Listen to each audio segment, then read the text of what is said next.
तर मित्रांनो, आज आपण बोलणार आहोत पुण्यातील परिस्थितीबाबत.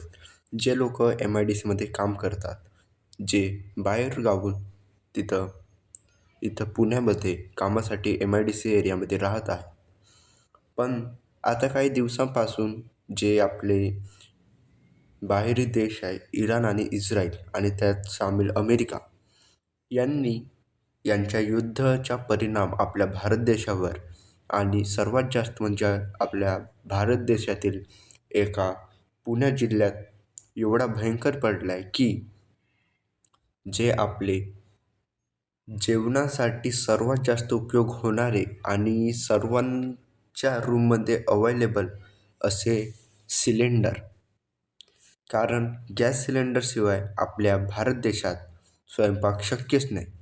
शक्य आहे, पण आपण इथं गोष्ट करत आहोत त्या विद्यार्थ्यांची, त्या लोकांची जे MIDCमध्ये काम करण्यासाठी आले आहेत.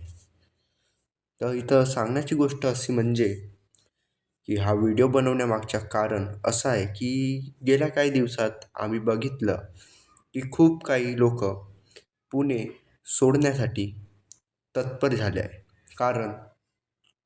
तर त्याच्या मागचं कारण म्हणजे येथील वाढते गॅस सिलेंडरचे भाव. तर इथं आधी बघितलं 1-2 महिन्याआधी तर सिलेंडर किमान 100 रुपये किलो मिळत होता. परंतु या 2 महिन्यात एवढं प्रचंड महागाई पेटली आहे की जो 1 किलोचा सिलेंडर 100 रुपयात भेटत होता आणि आज तोच सिलेंडर आपल्याला 450 रुपये किलोच्या भावाने मिळत आहे. तर ही परिस्थिती आपल्या महाराष्ट्रातील, आपल्या MP, UP अशा वेगवेगळ्या जिल्ह्यातील वेगवेगळ्या ठिकाणाहून आलेल्या लोकांना काम करण्यासाठी जे घर चालवण्यासाठी पैसे ते पुरेसे पडून नाही राहिले. तर त्याच्या मागचं कारण जसं आपण सांगितलं, वाढतं भाव सिलेंडरचं.